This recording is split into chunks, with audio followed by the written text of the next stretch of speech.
Assalamualaikum warahmatullahi wabarakatuh. Saya Rizky Andriul Hasana dari jurusan Ilmu Al-Quran dan Tafsir. Saya di sini akan mempresentasikan tugas mata kuliah Ulumul Hadis, yaitu untuk menjelaskan metode pensyarahan dari sebuah kitab. Saya di sini menggunakan kitab Mawsu'ah Syuruhul Muwatta. Jadi kitab Muwatta sendiri yang dikarang oleh Imam Malik bin Anas itu kan mempunyai beberapa syarah ya. Salah satunya itu kitab ini, kitab Mawsu'ah Syuruhul Muwatta. Dan ternyata di dalam kitab ini juga memuat beberapa kitab syarah lainnya, yaitu ada kitab At-Tamhid wa Istidkar yang dikarang oleh Abi Umar Yusuf bin Abdillah bin Abdil Bar. Juga ada syarah kitab juga namanya ada kitab Al-Qobas yang dikarang oleh Abi Bakar Muhammad bin Abdillah bin Arabi Al-Maliki. Terus kitab Mawsu'ah Syuruhul Muwatta sendiri ini ditaklif ya, dikarang oleh Dr. Abdullah bin Abdul Musin At-Turki. Saya juga akan menyebutkan biografi Imam Malik bin Anas, yaitu sebagai pengarang kitab Muwatta sendiri. Juga saya akan sebutkan biografinya Imam Abi Umar Yusuf bin Abdillah bin Abdil Bar, yaitu dalam kitab Syarah Muwatta At-Tamhid wal Istidkar yang juga ada dalam kitab Mawsu'ah ini. Juga saya akan sebutkan biografinya Abi Bakar Muhammad bin Abdillah ibnu Arabi Al-Maliki yang dalam kitab Syarah ini dalam kitab Al-Qobas. Juga saya akan sebutkan Dr. Abdullah bin Abdul Musin At-Turki selaku taklif dalam kitab Mawsu'ah Syarah Muwatta ini. Juga saya akan menjelaskan sedikit tentang profil kitab Mawsu'ah Syuruhul Muwatta juga dengan kelebihan dan kekurangannya. Imam Malik dilahirkan di Zulmarma, yaitu suatu desa yang terletak 192 km sebelah selatan Madinah. Tanggal kelahirannya tidak diketahui secara pasti karena kedua orang tuanya tidak begitu mementingkan akan tanggal dan tempat lahir anaknya.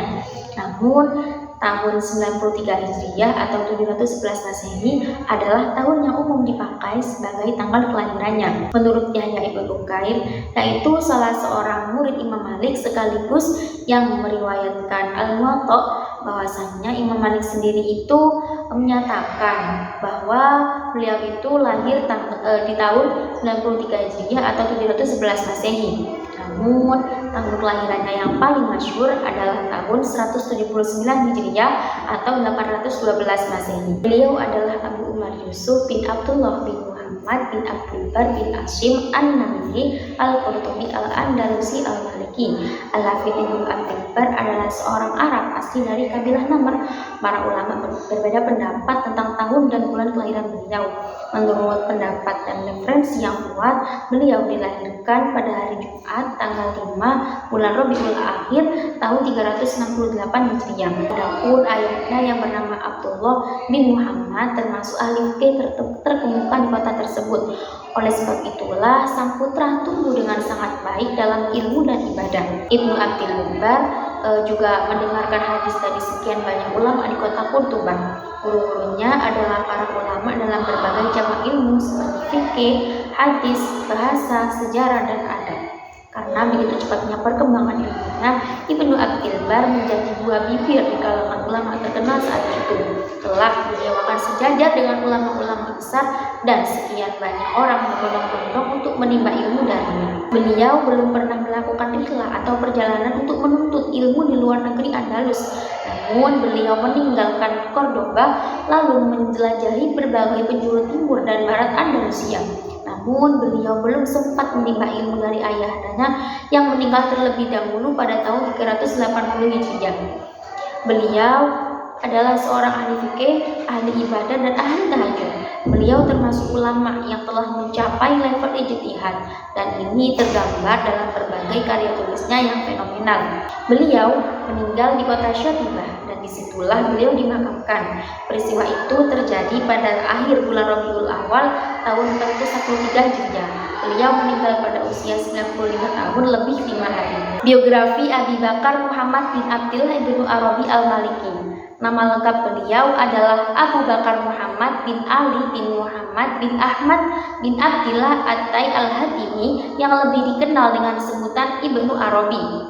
Ada yang menyebutnya dengan nama Abu Bakar Muhammad bin Ali Al-Hatimi At-Tai Al-Andalusi dan oleh para pengikutnya digelari dengan Syekh Al-Akbar.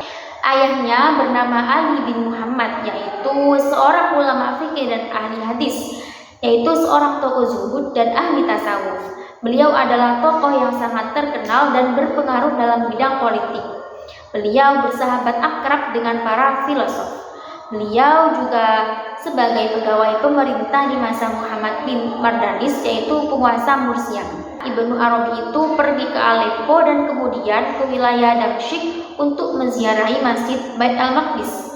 Pada masa inilah Ibnu Arabi berpulang pergi antara Syam dan Hijaz. Akhirnya pada tahun 620 Hijriah, ketika beliau telah berusia sekitar 60 tahun, beliau menetap di Damaskus. Dan disitulah beliau menghabiskan sisa hidupnya untuk mengarang serta menyusun karya-karyanya, terutama dalam bidang tasawuf. Dan di akhir hayatnya, beliau menyusun tafsir Al-Quran dengan nama Tafsir Al-Kabir, yang merupakan karya terakhirnya dan sekaligus merupakan satu-satunya karya yang tidak sempat beliau rampungkan karena beliau meninggal saat menulis ayat 65 surat Al-Kahfi. Beliau wafat pada hari Jumat tanggal 28 Rabiul Awal 638 Hijriah bertepatan dengan 16 November 1245 Masehi di rumah seorang muridnya yang bernama Al-Qadi Al-Muhyiddin Ibnu Al-Zaki. Kemudian jenazahnya itu dimandikan oleh Al-Jamal ibn Abdul Al-Khaliq, Imad bin Din Al-Muhas dan Mu'i Al-Din sendiri. Murid-muridnya ini pula lah yang membawa jenazahnya Ibnu Arabi ke lereng Gunung Qasyim di luar Damaskus dan untuk dimakamkan di situ. Biografi Abdullah bin Abdul Musin At-Turki. Beliau lahir 4 Agustus 1940, yaitu seorang ulama Islam Saudi yang sebelumnya menjabat sebagai Sekretaris Jenderal Liga Muslim Dunia yang menggantikan Abdullah Al-Ubaid dan mendahului Muhammad Al-Isam. Beliau lahir di Provinsi Riyadh dan beliau menempuh pendidikan di Sekolah Tinggi Syariah di Ar-Riyadh dan lulus pada tahun 1963 dengan gelar Sarjana Hukum Islam. Beliau kemudian menempuh pendidikan di Institut Hukum Tinggi di Riyadh dan memperoleh gelar Master pada tahun 1969. Dan pada tahun 1972 beliau mempertahankan tesis tentang dasar-dasar jurisprudensi Islam di Universitas Al-Azhar Kairo dan menjadikannya orang Saudi pertama yang memperoleh gelar PhD dari Al-Azhar. Ia mengajar di lembaga ilmiah tinggi dari tahun 1961 hingga 1969 dan mendirikan sekolah tinggi bahasa Arab di Ar-Riyadh dari tahun 1969 hingga 1975 dan beliau diangkat menjadi rektor di Universitas Islam Imam Muhammad bin Saud pada tahun 1975 dan kemudian menjadi rektor di universitas ini. Beliau diangkat menjadi Menteri Urusan Islam, Wakaf, Banding dan Modal Arab Saudi pada tahun 1995 dan mentor unit percetakan Al-Quran Raja Fahd. Ia menjabat sebagai menteri tanpa portofolio dari tahun 1999 hingga tahun 2000 saat beliau diangkat menjadi Sekretaris Jenderal Liga Muslim Dunia. Kitab Mawsu'ah Syarah Muwatta merupakan kumpulan kitab tafsir yang komprehensif tentang Al-Muwatta karya Imam Malik, yaitu sebuah teks dasar dalam jurisprudensi dan hadis Maliki. Karya ini telah menarik perhatian para ulama selama berabad-abad yang menghasilkan berbagai penafsiran dan menjelaskan atas teks tersebut. Adapun ciri utama dari kitab Mawsu'ah ini adalah terdiri dari beragam tafsir. Karya ini terdiri dari penjelasan-penjelasan oleh banyak ulama dari berbagai era yang masing-masing menambahkan pemahaman dan wawasan mereka sendiri terhadap kompilasi hadis-hadis dan hukum Imam Malik, sehingga dapat membantu para pembaca memahami berbagai perspektif ilmiah dalam mazhab Maliki di luar mazhab tersebut. Adapun kelebihan kitab Mawsu'ah ini adalah yang pertama, kaya dengan tafsiran ulama terkemuka. Yang kedua, sumber utama fikih Maliki. Yang ketiga, pembahasan mendalam dan komprehensif. Yang keempat, nilai sejarah yang tinggi. Yang kelima, referensi ilmiah yang dapat dipercaya. Dan yang keenam, ensiklopedia fikih dan hadis. Yang ketujuh, menghimpun berbagai pendapat ulama dan masih banyak kelebihan yang lainnya.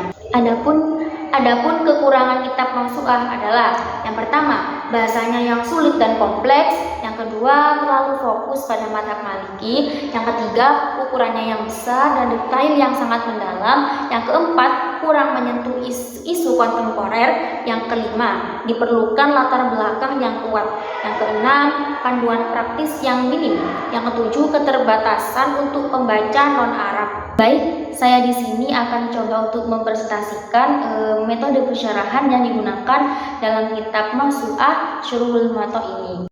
Saya di sini menggunakan kitab Mausu'ah Syuruhul Muwatta ini juz 9. Kita coba buka di halaman ini, halaman 37, ada hadis nomor 638 yang berbunyi, wa haddatsani Yahya an Malik an Abdillah bin Dinar an Abdillah bin Umar anna Rasulullah sallallahu alaihi wasallam qala asy-syahru tis'un wa 'ishruna fala tasumu hatta tarawul hilala wa la tuftiru hatta tarawu fa in ghumma 'alaikum faqdirulah. Terus di bawahnya itu ada syarah Malik an Abdillah bin Dinar an Abdillah bin Umar anna Rasulullah sallallahu alaihi wasallam qala asy-syahru tis'un wa 'ishruna fala tasumu hatta tarawul hilala wa la tuftiru hatta tarawu fa innakum ma'alaikum faqdirulah. Terus ini juga ada haddatsana Khalaf bin Qasim, haddatsana Ahmad bin Muhammad bin Husain al-Askari, haddatsana Ismail bin Yahya al-Mazani, haddatsana Asy-Syafi'i, haddatsana Malik an Abdillah bin Dinar an Abdillah bin Umar anna Rasulullah sallallahu alaihi wasallam qala asy-syahru tis'un wa 'ishruna la tasummu hatta tarawul hilala wa la tuftiru hatta tarawu fa in kum 'alaikum faqdirulah. Terus di sini juga ada dari haddatsana Abdul Warith bin Sufyan qala haddatsana Qasim bin Asma qala haddatsana Al-Harith bin Abi Usama haddatsana qala Rahu bin Ubadah qala haddatsana Ibnu Jarij qala akhbarna Abu Zabir annahu sami'a Jabir an Abdillah yaqul i'tazala Rasulullah sallallahu alaihi wasallam nisa'ahu syahran fa kharaja sub'a tis'in wa 'ishrina fa qala an-nabiy sallallahu alaihi wasallam inna syahra tis'un wa 'ishruna thumma shaffaqa an-nabiy sallallahu alaihi wasallam bi yadayhi thalathan maratain al-asabi' kullaha wa thalitha bi tis'in minha. Terus di sini juga ada haddatsana Ahmad bin Qasim, haddatsana Qasim, haddatsana Al-Harith bin Abi Usama, haddatsana Rawh, juga di sini dari warawah Syu'bah, warawah hadzal ma'na an-nabi jama'ah minhum Anas bin Malik wa Ummu Salamah wa Ibnu Abbas wa Umar bin Khattab wa Abu Hurairah. Nah, dari sini dapat disimpulkan bahwasanya metode pensyarahan dalam hadis ini itu menggunakan metode muqaron karena membandingkan dari beberapa hadis yang satu dengan hadis yang lainnya. Sekian yang dapat saya sampaikan. Mohon maaf apabila masih ada penjelasan yang kurang. Semoga bermanfaat. Wassalamualaikum warahmatullahi wabarakatuh.